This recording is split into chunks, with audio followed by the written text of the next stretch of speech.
Hey everybody, how's it going? It's Dr. Michael Romanesco. I'm joined as always by Megan Conger, and today we have from CLA, we have Mark DeBroux and Dawn Johanknecht. For those of you that didn't know, I was really nervous about saying that last name correctly. You did awesome. Thank you.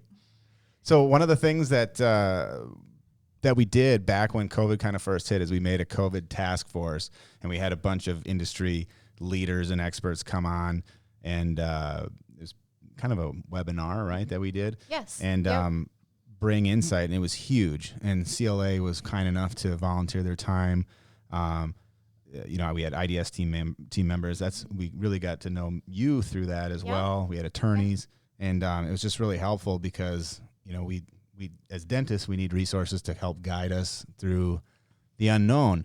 And even when the unknown is still the unknown for the experts, it's good to have somebody, at your side to help kind of guide you through. And that's where you guys came in, and it was awesome. So unbelievably helpful. Yeah. So one of the things we'd like to do in this episode is kind of, and it's the day after the election. Mm-hmm. This is going to air a couple of weeks out, but we might push it quicker so that the information's relevant as we're getting to the year end. But we just kind of want to go through with you guys and talk about, what should dental offices be doing, and how should we be preparing? There's been a bunch of different programs throughout the year that we've all been taking advantage of or being a part of, and how do we navigate? Being taken advantage of. Being taken advantage of, yeah. Yeah. So, I mean, if you wouldn't mind, Mark, I guess we'll start with you. Just kind of explain what your role is in CLA and your background, and then we'll go over to Dawn, and then let's just start talking about what should we be looking for. I've been part of CLA / its predecessor when we merged in for about 29 years now, only dealing with independent practitioners. So included in that is physicians, dentists, optometrists, and that's my entire client base. So I lived the life of the independent practice, with the struggles they go through, what they deal with day to day.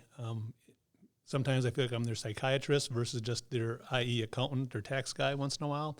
But it's trying to help them get through a practice in a day in normal times. And now this past year has been so unnormal. It's just trying to manage things, to manage the chaos and make sense out of it right now. Sure. I mean, you've went just above the priest, I think, for most people. Yes. In terms of, I got you on speed.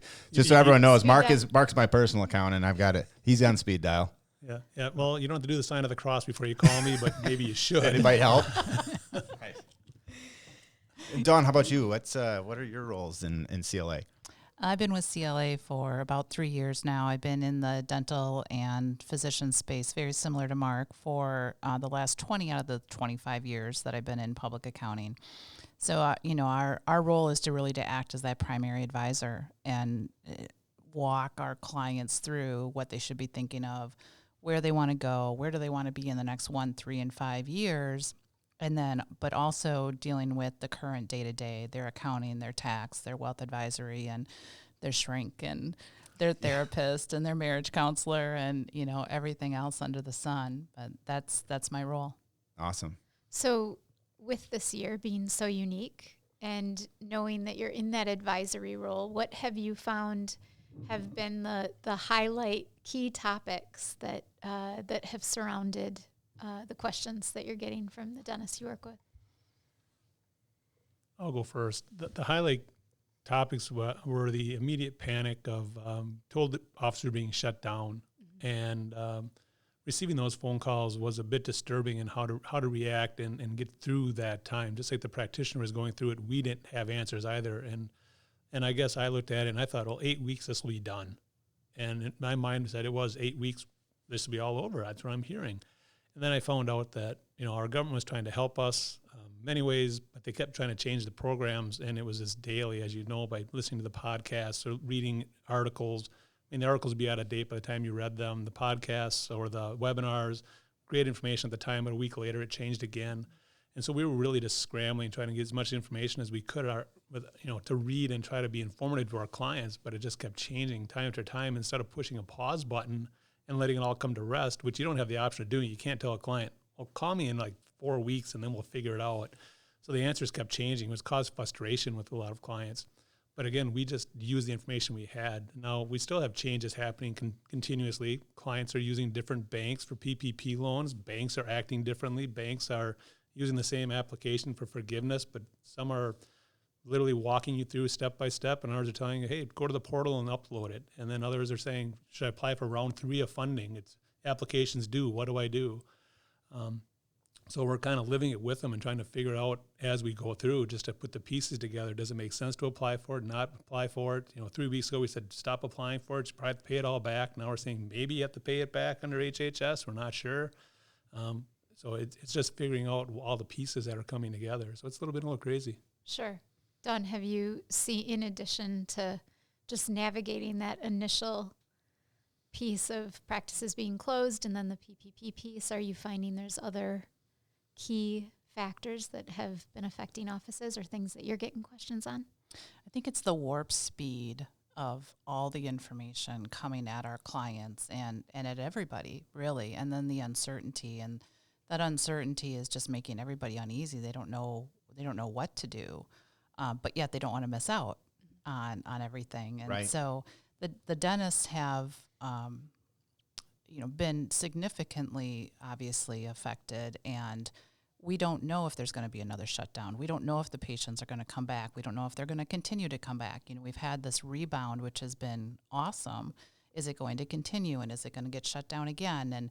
And then what do you do? And so as we're advising them and helping them through making these decisions on applying for phase 2 HHS, applying for phase 3 provider relief funds, am I going to have to pay it back? What kind of reporting am I going to have to do? Keeping up on all of that has been a huge challenge, and try to stay ahead of the curve. And then when you tell a client, yes, apply, and then HHS changes the rules on you the next week or the next day, it's really, really frustrating. From an advisor situation, we have never been in this kind of situation where the rules are changing so fast, and they're reversing positions in so many cases. And so what you try to plan for, then the very next week, it's like, okay, well, that changed. Okay, that changed. And so a lot of times I've been telling my clients, let's just, if we can wait before we make a decision on something, let's wait. If we can't wait, obviously there were so many time-sensitive applications we had to go through, the right. PPP, the EIDL, and it became kind of like a money grab. And nobody wants to miss out on that. And so it was like, just get it. And in some cases, we were telling our clients, squirrel it away. Mm-hmm. If you don't need to spend it, don't spend it. Put it in an account, tuck it away. Let's just see. It's a very much a wait and see what happens. But let's try to prepare yourself for the inevitable, or prepare ourselves worst for case scenario. Sure. Worst case scenario. Yeah, it's a worst case scenario type of situation this year. I mean, when I applied, Mark said you should invest all that in Powerball tickets, and I did. So I mean, that was good advice. And you lost, right? So now, but no. But Mark is still your accountant. Well, at this point, I only have to win once. All right. No, but how it's many a business people? Deduction? I found out. I think I'm kidding. Do not mark that down as permanent advice. Thank you. But how many people would you? I mean, I just can't see a scenario when we were talking about it. In all seriousness, I can't see a scenario where you would say, I'm not gonna at least take this, and then if I'm going to pay it, if it makes more sense to pay it back, we'll do that. But squirreling it away is the words you used, and I can't see a reason why someone wouldn't do that. Is there one that is there any clients that you're like, you should not take this and hold on to it? I think it depends. For me, it depends on the client. So there are some dental clients that I'm working with that they didn't shut down as much as the other ones did.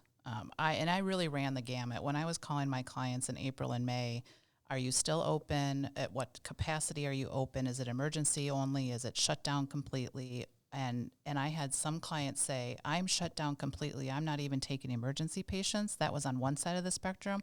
To all the way on the other side of the spectrum that I called my clients, and he's like, and this client was not in Wisconsin, but I am staying open until there is a military tank in my parking lot.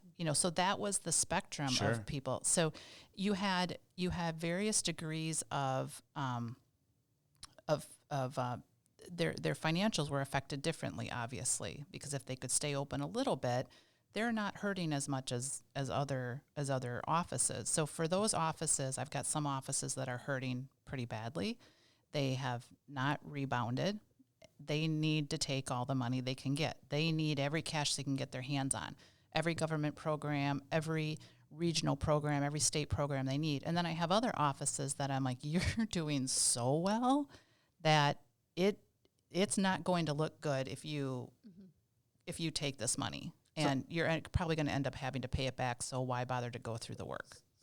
So that's interesting. When you say, that you've got people that are crushing it right now, and then some people that are struggling, is that a geographic thing, or is that what why is one person doing well? Yeah, what are the qualifying exactly, factors? exactly. In my gamut, it's how the dentist and the staff reacted to it and what they decided they were going to do internally. I've had practices that shut down to the letter of the law and then try to figure out a way to reopen, and they were trying to read all the CDC guidelines and how can I reopen, what can I do, what I can't do, and others that simply said, I'm going to reopen and see what happens. And then they struggled with staff and seeing if they can get their staff to come back and training of their staff and do we have enough PPE? And I had other clients that stockpiled PPE and were delivering it to other offices to help them out and get them going. So there's a wide gamut, but just in the same 5-mile radius, you can have a practice that's severely struggling and another one that's rebounded and is getting back on track. It just was the attitude of the dentist. That's interesting. I would agree. With that dentist piece, are you finding that some of your clients are looking to maybe retire at this point? Have you run into that at all, or are most saying, no, I'm in this and we're going to move forward? And what are you finding with that? We had clients that did not go back to their offices. They just decided they were closed. And so those practices were put up for fire sales. Whether they've sold yet or not, I don't know, because obviously they were still looking for a value, and others just figured the patients are going to go somewhere, so why should I pay a lot for it? Others have stated, I want to retire earlier, and then I've had actually a couple who stated to me, I found out what retirement's now like. I'm not going to do well in retirement, and I'm going to work longer. It's funny you say that, because when this all hit and we were shut down for almost 10 weeks. And I called my dad. My dad's been retired, as you know, he's been retired for 2 years. I called him up and I said, I learned that I'm not anywhere close financially to be able to retire. And the other thing I learned is that there's no way I could do it. And he was like, well, hold on. He's like, this is not what, he's like, this is more like prison than it is retirement. So, but that was because I was sitting there, I was thinking, like, how long do I want to do dentistry, and how long, I'm going to do it till I have to. I want to be done when I can be done, but if I'm enjoying it, I want to continue to do it. Mm-hmm. But you started to really take a look and say, what would I be doing? Because I'm not going to be as healthy in 20 years as I am now, and my kids won't be as time consuming as they are now. What is that going to look like? And I was like, looking at my wife, I'm like, we need hobbies. We need more hobbies than what we've got now. Well, it was interesting. We were scrambling, as Dawn and I discussed, just trying to keep up on all the programs that were going on. But then our clients, once in a while, give you a phone call saying, financially, what should I be doing financially? So at that point, I was turning people into our wealth advisors to say, have a discussion, review their portfolios, because that seemed to be the only place we felt we could feel like we were somewhat competent at once in some points to help them review where they were financially and set their game plan, and because they needed to start thinking about, my practice may not be my retirement nest egg I thought it was. Yeah. I may need to think another way of saving or how to spend my money or investments that I have. So, the discussions changed along those lines also. Versus it being a sideline discussion, was more, it took an importance because they realized that their practice may not have the value they thought it had in the past. Yeah.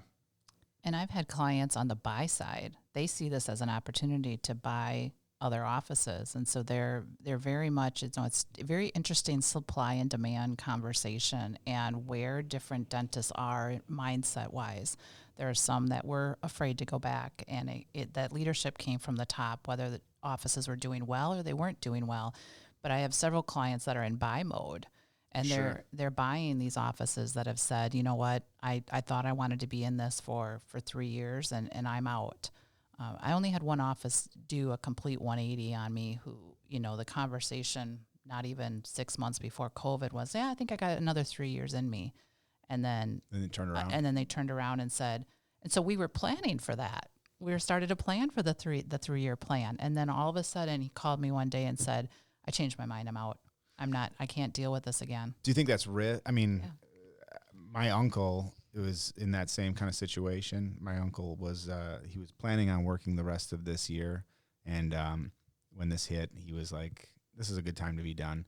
As opposed to trying to figure out how I'll work the last 6 months or whatever. And I do think some of those individuals that are, getting up there in age, they're like, is it worth those 3 years? What are those worth? Is it, because it is a higher risk profession, but it's an enjoyment topic as well. I'm finding that dentists that maybe were pushing through.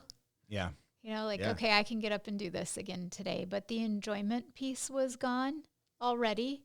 It's okay, the PPE and everything else, it's just not worth it anymore. I'm calling my CPA.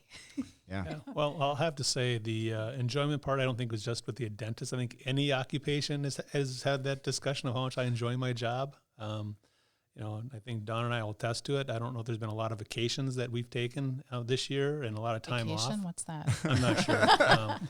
But I this haven't year, had one since December. The best was the one that Dawn did have scheduled, and we all knew she was off, and yet she still showed up to a meeting. And she And I didn't change my calendar because I wanted everybody to think I was on vacation so that the phone calls would stop and I could actually catch up. they don't stop. Technology seems to have a way to find that out on you. Yeah. Yeah. So with moving forward now in where we're at right now, one of the challenges that I know we were talking about earlier that I'm finding is we're at that point where offices are now experiencing individuals that are testing positive for COVID. They have team members, doctors that are testing positive and needing to be off. I know there's a lot of confusion out there right now on the practitioner side of things of how do I compensate that employee? Do I need to compensate that employee? What are you finding? How are you advising your practices through that? I'm finding the first step in that it's difficult because some practices have just decided, okay, I've had a positive employee and they shut their entire office down. And then you try to fit it into a guideline. And the guideline that we're looking at is the first Coronavirus Act, something along those lines. And under that program, the employee gets 80 hours. And at first we thought, okay, the rules are they're under 50 employees, they're exempt. And they can ask for exemption, but they didn't really have to ask for it. They just had a document they wanted an exemption, and healthcare was exempted. So we thought the majority of our client base was out. And then obviously a lawsuit took place in, I think, New York State. They ruled that healthcare was a broad definition, had to define the definition down further. So now we have a division in the office. Some people are exempt from it, and some people are subject that you have to offer them that 2 weeks pay off, and you also have added on top of that the child care component, which can go up to 12 weeks. A lot of the offices that we were dealing with at first were opting out. And then when the laws changed, we didn't aggressively go after these clients to say, hey, you may have to change your rules. We thought, well, let's see what comes out of this. Well, now we're getting phone calls the last several weeks, especially with Wisconsin being a hotbed. And people are saying, we have someone tested positive. We shut the entire office down. We're having everyone get tested. Well, when you read the guidelines, it's the person who tested positive is the one that fits underneath this policy. And then it's the rest of the staff. You didn't get a medical order to shut down by a public official. The medical official didn't tell you to shut down. So now you really just made a decision to close your office. Now do you pay your staff out of your own pocket? Whereas that one employee, they can fit underneath this if you decide to, where the government gives you a credit on your federal tax deposit for the wages that you've paid. And there's a mathematical formula for that. But when the entire office shuts down and you can say, okay, you three don't get paid and you get paid, or the office is even larger, it's a concern. So the office then has to decide, you have a discussion going, do you bring the employees back, continue working, because under the CDC guidelines, there's discussion as long as they're wearing PPE, if, it doesn't matter if they acquired COVID outside or inside the office, as long as they're protecting themselves, they can continue working until they test positive. Mm-hmm. So really, it's that positive test or the medical official, the public official saying you're quarantined that then allows you to start paying the employees. Well, but again, you have the divisiveness that some of them can be exempted and some of them aren't. And it comes down to a legal question. It's really your attorney. And in my thought process and the discussion that we have with the attorneys is it really comes down to how is your attorney going to defend you against this? Because it's going to be your employee coming back to you saying, I should have been paid for those 2 weeks. I shouldn't have had to take PTO or take it off without pay. I don't think the government's going to come asking what happened. It's going to be your employees that have a problem and talk to the Department of Labor and potentially cause an investigation. So you and your attorney need to be on the same page as to how you're going to handle these employees. That's great advice.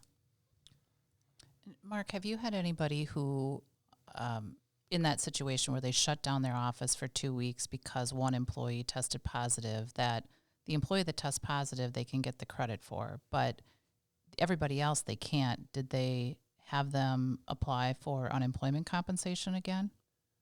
We did tell them to go apply for unemployment compensation, but of course there's still the discussion of have they been paid unemployment the first time? Is the waiting period still in place? Wow. It just causes a whole nother dynamic.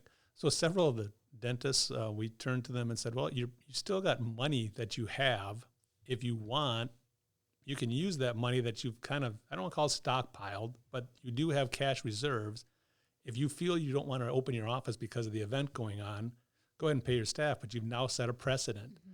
The next positive that you have, are you going to shut down again? And are you going to pay them all again? Because they're going to look and say, you paid us the first time.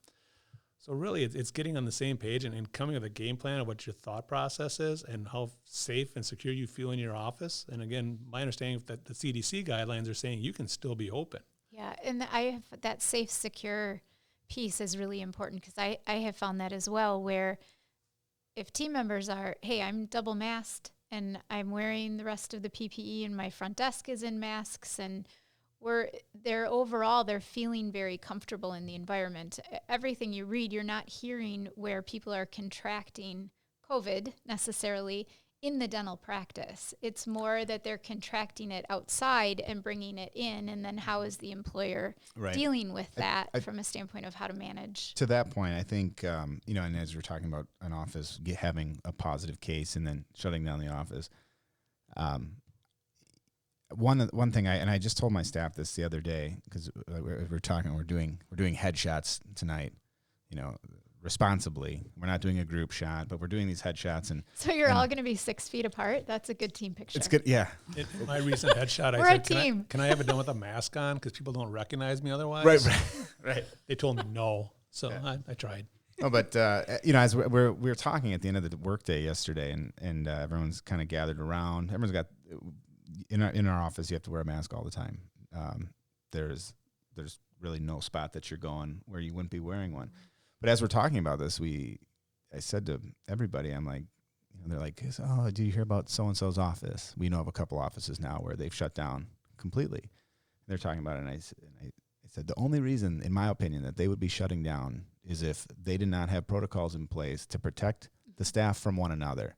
Because I don't think the way that most offices are functioning, we are not going to be getting COVID from a patient. We're going to get COVID from a coworker. That's how it's going to happen. And if your protocols are not there to protect you, then you're going to have to shut down.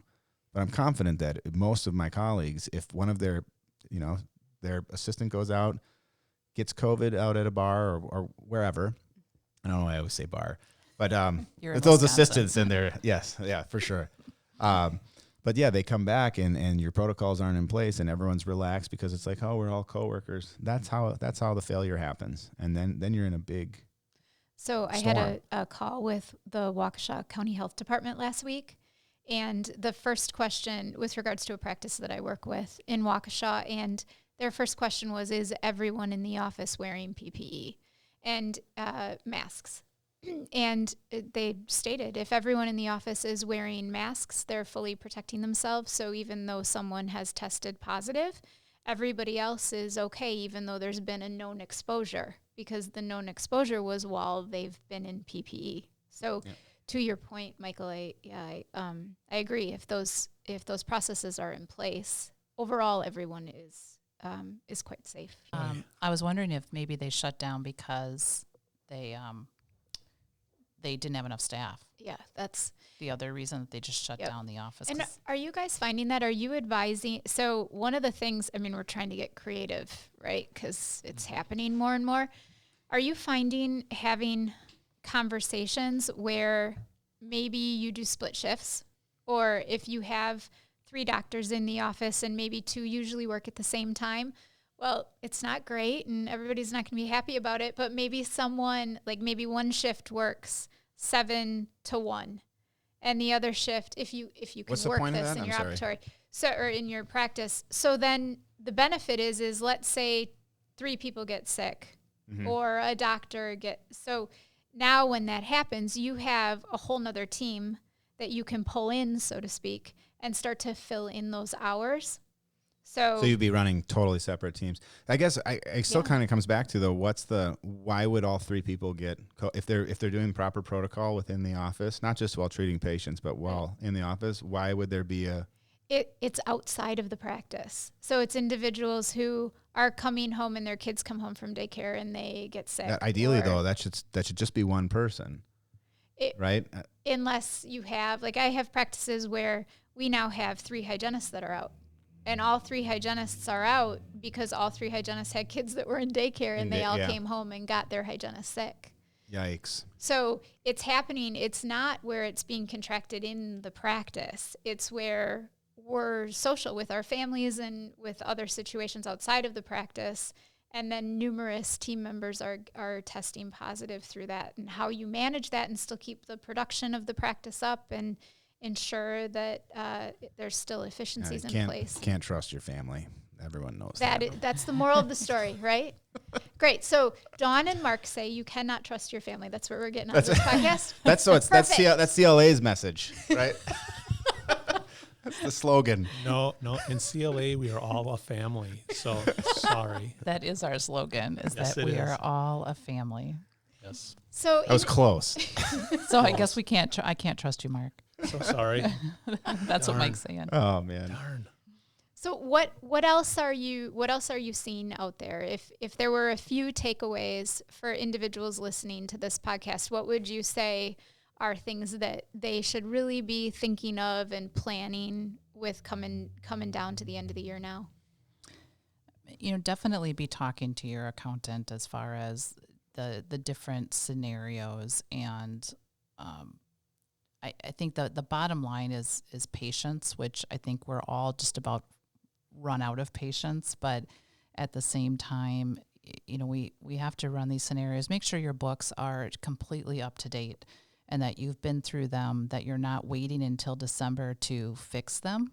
Like I know a lot of offices are like, well, I don't need the books really accurate until tax time. Well, at that time it's too late. If we're planning based on financial statements and based on a net income that we're looking at on the financial statement, and then we find out later when, because it's the same advice that I was listening to recently from an accountant who said, don't wait to talk to your attorney until the end of the year based on what happens here yesterday or today, whenever we find out who the next president is, that there's a lot of things that could change from a tax perspective depending on who's in office. So be looking at your estates and your trusts and your wills and all of those things. Don't wait until December to do that. Really be having those conversations with your advisors now, and make sure that your accounting and some people think it's more of an afterthought, the bookkeeping piece, but it is so critically important to make sure that we've got those in the right buckets. And now, so more than ever this year, with the PPP, with the loan forgiveness, and the provider relief funds, whatever reporting is going to be required for the first report, is going to be due February 15th. The second report, if you don't use all the money, is going to be due July next year. But that's going to be critical to make sure you are up to date through, today's November 4th. Correct. So get it up to date now, and then do the tax planning. The biggest thing I would put on that is everyone's going to realize their income has taken a drop this year. And it comes down to realistically planning to fill, as I call it, buckets of income. And you may find that your income is down $50,000, $100,000, $200,000, depending on what kind of income you were driving previously. And knowing that we potentially have a change of administration that may have or haven't happened yet, we may not know until 2021. But the reality is there's probably going to be some tax law changes, even if they don't happen in 2021, 2022. And you may want to say, there's something I can do to potentially accelerate income or not deflate my income too much? Because I was on another discussion regarding Section 179 and taking advantage of it to year end. You may not want to take that Section 179 because it'll lower your income too low. Or can you pull money from a retirement fund? Do you have the option in your plan, in your retirement plan, to do an in-service withdrawal to potentially move that into an IRA and move it to a Roth IRA? And year-end bonus, do you have the option in your retirement plan to move money into a Roth versus a tax-deductible 401k? I mean, because you may want to make sure that you have income to fill tax buckets. And that's why it's really important, as Dawn stated, to know what your books show. Because if you show up in January and February, or to say, what's my January 15th estimate need to be, or start doing my 2019 or 2020 tax return, it's too late to do anything. So now is the time to be having conversations. And I just had one with a client yesterday and another one this morning. The one this morning, the client has negative $80,000 of income. Oh. And so I immediately said, we need to do something to put income into this year. And it was somebody who had just bought a practice. The practice obviously did not launch well because they opened the practice up the week before COVID shut them down. It's a shame. And so they have a ton of deductions they can take advantage of, which we probably won't, but they limped along in the year. And a lot of patients, they didn't get back into their practice because they didn't have a good handoff from the previous provider. So in that case, we're looking at them going, okay, you've got money sitting in a 401k plan with your prior employer.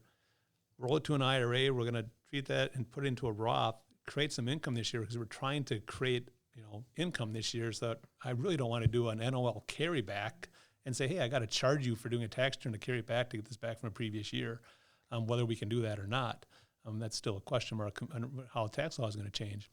But it's really knowing what your income is, planning for that income number, and if you need to accelerate deductions, you have the ability to do so. But if you need to accelerate income, at least have the option, because you can't undo this once we get past December 31st, or your investment advisor may tell you the deadline is December 20th. Mm-hmm. So it's important that you understand where your income's hitting. So get on the horn with your accountant. Correct. And to piggyback on that, tax planning is really, it's not just a 2020 issue. This is a 2020, 2021 issue where you're planning now for the next kind of 2 years. And to play that game, because the one thing for certain is tax rates are most likely going up. Mm-hmm. Yeah, because we're all taking advantage of the government's, i.e. free money. It's somebody's going to pay for that someday, whether it's our grandchildren or whoever it is. But and we know that we're probably at the historical low tax rates, and now maybe the time to take advantage of that.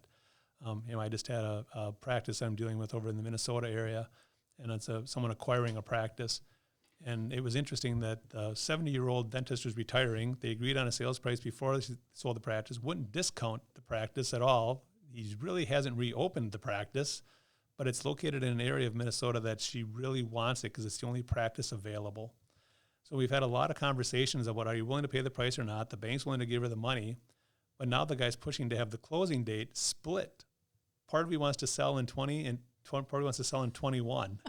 And it's just an interesting dynamic. So I'm talking then to the accountant and the attorney, trying to explain to them why we don't want to buy this part in 20, but we'll buy that in 21, but we will buy this part in 20.